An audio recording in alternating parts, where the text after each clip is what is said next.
Vamos dar início ao nosso curso de Pêndulo Hebreu, módulo 1, Anatomia Energética. Vamos começar o curso pela cosmogênese, o estudo da criação do universo. Poderíamos utilizar várias míticas para justificar o estudo do o objeto do nosso estudo, mas nós vamos usar como objeto de estudo a mítica hebraica, a cosmogênese segundo a mítica hebraica. O princípio da criação. No princípio, Deus criou o céu e a terra. Este é o primeiro versículo da Bíblia e o primeiro versículo da Torá hebraica. Está lá em Gênesis, capítulo 1, versículo 1. Na Torá hebraica, o hebraico se lê da esquerda para a direita, assim está escrito: Bereshit bara Elohim et hashamayim ve'et haaretz. Que quer dizer Bereshit no princípio, bara. O verbo bara em hebraico, ele quer dizer a criação, mas a criação a partir do nada. Só Elohim, Deus, pode criar a partir do nada.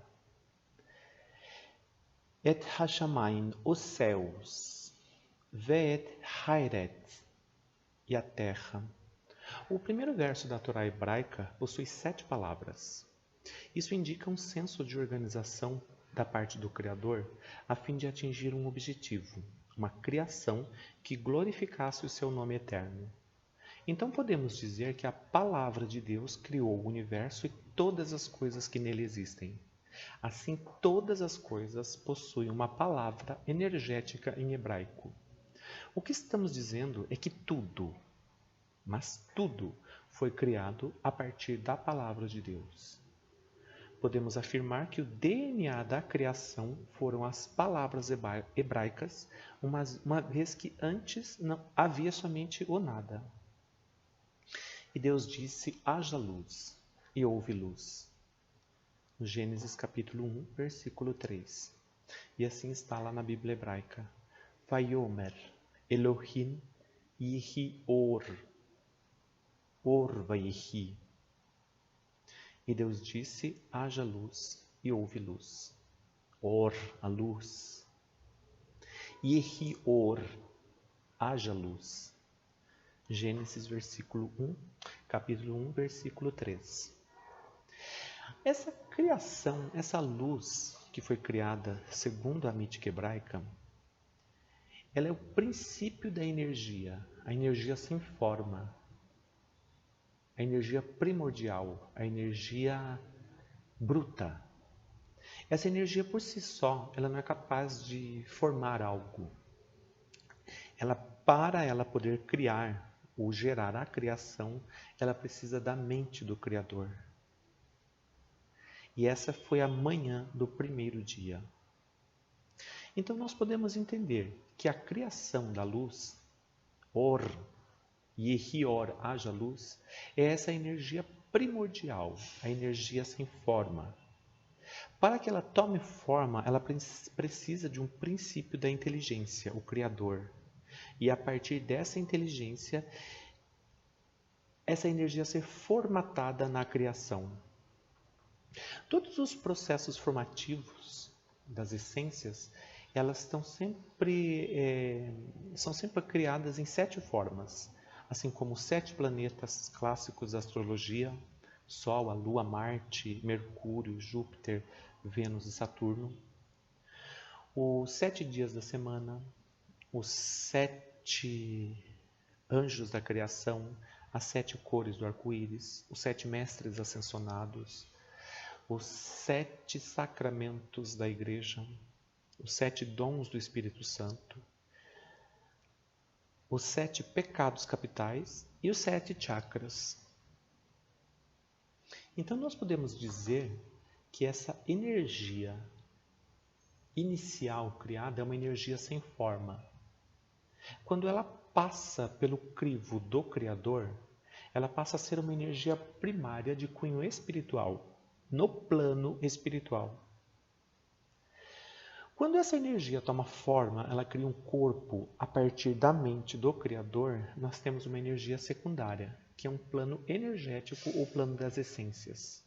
A transição dessa energia da essência para a energia das formas, ela passa pela transição no plano etérico que pode estar associado aos chakras. A partir do momento que os chakras da criação podem ser considerados os 7 planetas da astrologia clássica, relacionado com os 7 chakras do corpo humano. Quando essa energia passa pelos chakras e toma forma, ela se condensa, ela forma o corpo físico, que podemos chamar de plano físico. E essa energia no corpo físico, então, ela passa a formar todos os sistemas, a medula espinhal, o sistema nervoso, o sistema endócrino, o sangue, as células, os átomos, e nós tornamos dentro dos átomos a energia primordial, essa forma cíclica. Então, por que estudar essa anatomia energética? O estudo dos princípios da energia. O que é a anatomia energética? É o estudo de toda a estrutura existente no corpo humano, físico e sutil, capaz de absorver, canalizar, fluir e movimentar energias pela totalidade do ser, que inclui não apenas o corpo físico, mas toda a extensão daquilo que ele é, seja na sua dimensão física ou também em outras dimensões. De uma forma simples, é o conjunto dos sistemas energéticos que o ser humano possui, que inclui seus chakras, meridianos ou canais sutis, e pontos de grande relevância energética que são vitais para o bem-estar e o equilíbrio. Por que é importante conhecer a anatomia energética? Da mesma forma que cuidar do corpo físico traz vitalidade e saúde, cuidar da anatomia energética, que para muitos é algo associado ao místico, certamente ajuda a ter equilíbrio energético e conseguir um grande grau de harmonização mental, espiritual e emocional. Ao entender a anatomia energética e aprender as formas de limpar essa energia e também desbloqueá-la, a pessoa estará no caminho certo da paz interior e bem próximo de assumir o seu poder pessoal. O primeiro passo para compreender e conhecer a anatomia energética é conhecer os chakras. Então vamos entender o que são os chakras. A palavra chakra vem do sânscrito e significa roda ou vórtice, e são os principais centros energéticos que captam e distribuem a energia vital. Cada chakra está diretamente ligado a uma glândula do sistema endócrino. Existem 7 chakras principais. Quando eles funcionam, há perfeita saúde, mas quando eles não funcionam bem, surgem os estados de doença. Os chakras eles vibram nas cores do espectro eletromagnético da luz perceptível aos olhos humanos e correspondem às 7 cores do arco-íris. O espectro eletromagnético é a distribuição das ondas de luz, visíveis e não visíveis, de acordo com a frequência e o comprimento de onda característico de cada radiação. As ondas eletromagnéticas são aquelas que se propagam independentemente da presença de um meio material e possuem velocidade máxima, referente à propagação no vácuo, de 300 mil km por segundo, ou seja, elas se propagam na velocidade da luz. O olho humano só é capaz de perceber uma pequena parcela de todas as radiações do espectro eletromagnético existente. O intervalo que pode ser percebido pelo sistema visual humano é denominado de espectro eletromagnético visível. Esse espectro visível inicia-se na frequência que corresponde à luz vermelha e termina na frequência que corresponde à luz violeta. As sequências das cores no espectro visível é vermelho, laranja, amarelo, verde, azul, índigo e violeta. Esse é o espectro eletromagnético das ondas visíveis aos olhos humanos. E essas são as ondas eletromagnéticas associadas aos chakras. Os chakras. De um chakra desequilibrado resultará uma doença. Quanto mais desequilibrado estiver o chakra, tanto mais grave será a doença. Essa frase é de Barbara Brennan no livro Mãos de Luz. Essa é a localização dos chakras com seus nomes correspondentes. E agora nós vamos estudar cada um dos chakras. O primeiro chakra é chamado de básico, é o Muladhara.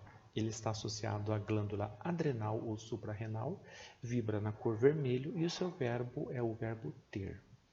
Essa é a localização do primeiro chakra. O Muladhara, em sânscrito, significa base, se conecta ao elemento terra e influencia diretamente a estrutura do corpo, assim como os ossos, músculos, coluna vertebral, quadris, pernas e pés, e se localiza no último osso da coluna. Pessoas que são muito acumuladoras ou apegadas aos bens materiais geram um mau funcionamento do chakra básico, e isso reflete em problemas no intestino, tendência à depressão e síndrome do pânico. Pessoas prósperas e saudáveis possuem o chakra básico muito bem equilibrado. O segundo chakra é o sacral, o Svadhisthana Chakra. Ele está associado às gônadas, a sua cor vibra no tom laranja e o seu verbo é o sentir. E essa é a localização do segundo chakra.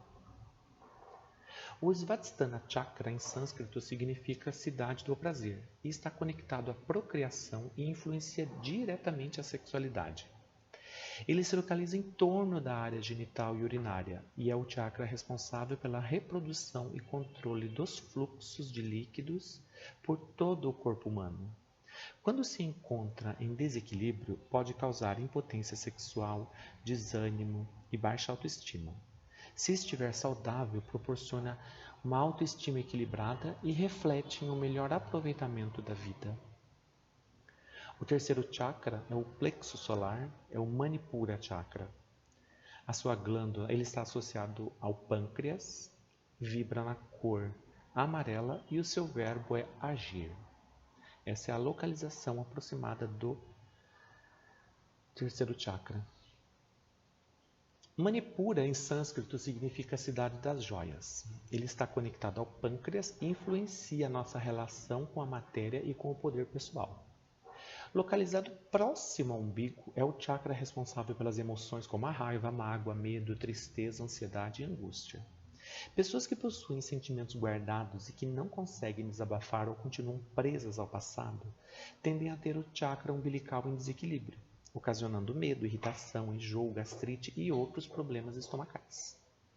Quando saudável, concede o poder de realização muito grande, nos forçando a agir e eliminando todo o medo. O quarto chakra é o cardíaco, é o Anahata. Ele está associado à glândula timo, sua cor vibra no tom verde e o seu verbo é o amar. Essa é a localização do quarto chakra. O Anahata significa câmara secreta do coração em sânscrito. Está conectado ao sistema cardiorrespiratório e ao timo e influencia a expressão dos sentimentos e a compaixão. Localizado na região do coração, no centro do peito, ele é responsável pelo equilíbrio de todos os demais chakras, pois ele se localiza no centro, tendo 3 chakras acima e 3 abaixo. Pessoas que tiveram um grande desequilíbrio emocional são propensas a terem o chakra cardíaco fragilizado e sofrem de baixa imunidade, depressão e até mesmo infarto. Nas mulheres, o desequilíbrio do Anahata pode aflorar o câncer de mama. Quando se encontra em equilíbrio, torna-se o canal de amor muito grande e reflete no indivíduo em forma de compaixão. O quinto chakra, o laríngeo, é o Vishuddha Chakra. Ele está associado às glândulas tireoides, vibra no tom azul e o seu verbo é expressar. Essa é a localização do quinto chakra. O Vishuddha Chakra significa purificador do sangue. Está conectado à tireoide e influencia a comunicação, a verbalização e a expressão das ideias. Localizado na garganta, é o chakra responsável pelas vias respiratórias e pelos braços e mãos, que são ferramentas para que possamos realizar os trabalhos. Pessoas com problema de adaptação ou que aguentam tudo caladas podem ter o chakra laríngeo em desequilíbrio, ocasionando dores de garganta, herpes, dores de dente ou hipotireoidismo. Quando está em equilíbrio, facilita a comunicação, além de servir como filtro, impedindo que emoções carregadas por energias negativas cheguem aos chakras superiores. O sexto chakra, o frontal, o Ajna Chakra, ele está associado à glândula pituitária ou hipófise, vibra na cor índico e o seu verbo é o verbo intuir. Essa é a localização do sexto chakra. Ajna Chakra em sânscrito significa central de controle. Está conectado à hipófise e influencia todos os comandos do corpo, além da lógica e do raciocínio. Ele é conhecido pelos hindus como o terceiro olho. pois está localizado na testa, entre as sobrancelhas, e é o responsável pela capacidade de aprendizagem e intuição e também pela saúde dos olhos e do nariz. Pessoas com muito pensamento, ideias que não são colocadas em prática ou têm falta de foco possuem grandes chances de ter o chakra frontal em desequilíbrio, ocasionando sinusites, síndromes de pânico, dor de cabeça e até problemas mentais. Quando ele está saudável, expande a intuição e proporciona uma sensação de paz interior. O sétimo chakra, o coronário, o Sahasrara Chakra, ele está associado à glândula pineal. Sua cor vibra no tom violeta e o seu verbo é o saber. Essa é a localização do sétimo chakra. Sahasrara significa o lótus de 1000 pétalas. Se localiza acima da cabeça e controla todas as outras glândulas do corpo. Ele influencia a compreensão de tudo e do todo, a sabedoria, e também é o canal para que possamos nos conectar com o plano espiritual. Ele é conhecido como o chakra da coroa, pois o seu vórtice está voltado para cima e é responsável pela conscientização e pelo desenvolvimento da mediunidade. Quando está em desequilíbrio, desenvolve fobias, problemas neurológicos, falta de fé e até mesmo tendências suicidas. Mas quando ele está saudável, ativa toda a sensibilidade e vivemos alinhados ao nosso propósito, com saúde, felicidade e disposição. Este é um resumo, uma tabela resumo dos 7 chakras e a associação com suas cores, as glândulas às quais eles estão associados e a área do corpo em que eles influenciam. O movimento dos chakras, e de acordo com o estado de espírito da pessoa, forma um envoltório de energia que pode ser percebido por pessoas bem treinadas e com sensibilidade aguçada. Esse envoltório define a essência do ser e é conhecido como a aura. A aura é o corpo de proteção formado pelo movimento dos chakras. A aura humana pode ter essa representação. Concluindo, vimos que o corpo humano possui vários centros que emanam energia, formando uma grande camada de luz em volta do ser. Então, dentro dessa visão, justifica-se o objeto de estudo dessa camada energética, que passará a ser o tópico do próximo módulo, o Introdução ao Estudo da Aura Humana. Agradeço a todos pela atenção e para que essa aula não fique muito longa, nós vamos concluindo por aqui. Aqui ficam os meus contatos para qualquer dúvida e aqui uma pequena apresentação do meu currículo para aqueles que quiserem conhecer um pouco mais da minha formação. Agradeço a todos, namastê e até a próxima aula.